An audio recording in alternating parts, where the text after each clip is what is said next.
2026 का budget already parliament में पेश किया जा चुका है और इसी के साथ बजट के बाद लोग अपनी अलग अलग जो रिएक्शंस हैं वो दे रहे हैं।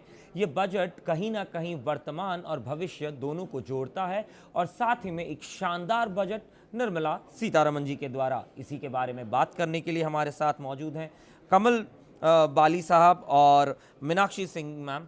मैम, आप दोनों का स्वागत है जी बिजनेस पे। पहला सवाल, किस तरीके से मैम आप देखती हैं इस बजट को, स्पेसिफिकली क्या टेक अवेज रहेंगे इस बजट से आपके लिए?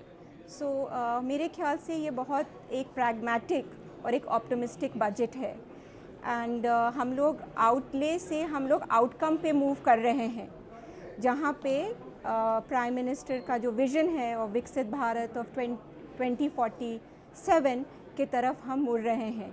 अगर आप देखिएगा स्किल डेवलपमेंट पे इन्होंने बहुत ज़्यादा स्ट्रेस दिया है, skilling of also that how to make the drop outs a little less in schools. They have try to set up hostels, they are making universities. Hostels केवल महिलाओं के लिए यहाँ पे दी गई, हर डिस्ट्रिक्ट में एक एक हॉस्टल खोला जाएगा। महिलाओं को शायद महिला सशक्तिकरण का कहीं एक ना एक और एग्जाम्पल है ये कि बेटी पढ़ाओ बेटी बचाओ। एंड अगर वो एक्सेस हम देंगे of security and safety, walking to school जी, उससे सो यहाँ पे एक इको स्पेस डेवलप हो रहा है where there is a sense of security and safety, skill job creation और उसी के साथ साथ एंटरप्रेन्योरशिप, तीनों का एक ट्रायंगल बनाते हुए सरकार यहाँ पे नजर आई है। बाली सर, अगर आपसे बात करूँ, मैन्युफैक्चरिंग पे एक कहीं ना कहीं फोकस सरकार का हमेशा से रहा है। मैन्युफैक्चरिंग की बात की जाए, स्पेसिफिकली अगर ऑटो कंपोनेंट्स की बात की जाए, ऑटो मैन्युफैक्चरिंग की बात की जाए, ग्लोबली अभी हमने कई सारे FTA साइन किए, मदर ऑफ ऑल डील्स जिसको कहा जा रहा है। हमने यूरोपीय संघ के साथ एक डील साइन किया अभी हाल ही में कुछ ही दिन पहले। किस तरीके से देखते हैं आप इसको, इस बजट के वजह से अगर आप बजट को और उन FTAs को जोड़ें, किस तरीके से देखते हैं, भारत किस राह पे है? No, I think first of all, heartiest congratulations to the honorable finance minister. I think ये बजट बहुत ही, as madam said, बहुत ही pragmatic बजट है। मेरे लिए सबसे इम्पॉर्टेंट चीज़ इस बजट में जो निकली वो मैन्युफैक्चरिंग। वो मैन्युफैक्चरिंग इसलिए सबसे इम्पॉर्टेंट है और सबसे पहले मैडम ने अपने बजट में मैन्युफैक्चरिंग की बात की, बिकॉज मैन्युफैक्चरिंग हमारा एक वीक पॉइंट रहा है बहुत सालों से। अगर मैन्युफैक्चरिंग देखें, हमारी मैन्युफैक्चरिंग 14 से 15% है हमारा GDP का शेयर।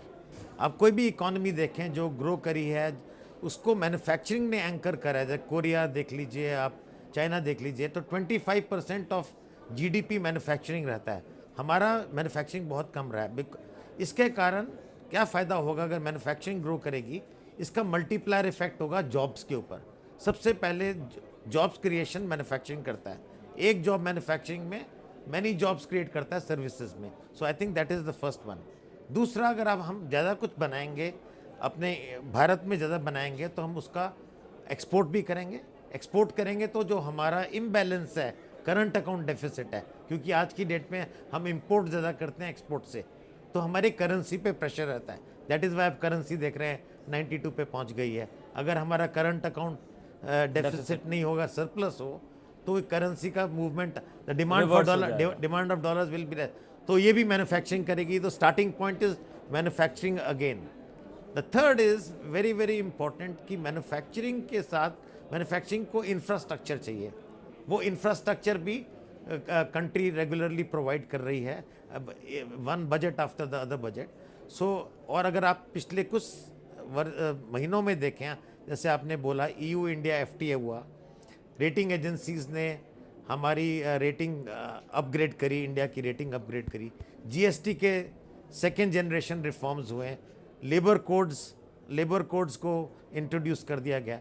तो बहुत सारे रिफॉर्म्स के साथ ये उसी डायरेक्शन में, दिशा में चल रहा है, ताकि हम अपनी मैन्युफैक्चरिंग को अपग्रेड करें और मैन्युफैक्चरिंग को बढ़ाएं और विकसित भारत का जो हमारा ड्रीम है, 4 ट्रिलियन डॉलर की इकोनॉमी से 20-25 ट्रिलियन डॉलर की इकोनॉमी पर ले जाने के लिए मैन्युफैक्चरिंग और supply side of manufacturing is very critical for India.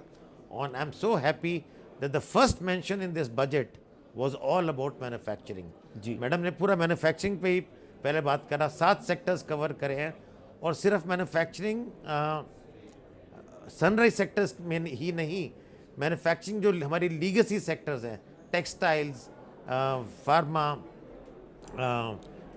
Sports goods, leather, सब पे 7 सेक्टर्स पे फोकस है। लेगेसी सेक्टर्स को ज़्यादा फोकस में ये रखा गया है, साथ ही में लेगेसी सेक्टर्स में टेक्नोलॉजी को इस्तेमाल, एआई का इस्तेमाल करते हुए उनको आगे बढ़ाने की बात कही जा रही है। मैडम ने उसको बजट स्पीच में एलोकेट बताया भी, और कहीं ना कहीं देखते हुए ये बजट को अगर आप देखें तो हर तकबे को छुआ है, और उसी के साथ साथ आज की ही नहीं बल्कि भविष्य की बात भी कर रही हैं। मैम, जी बिजनेस से बात करने के लिए आप दोनों का बहुत बहुत शुक्रिया, धन्यवाद। Thank you very much.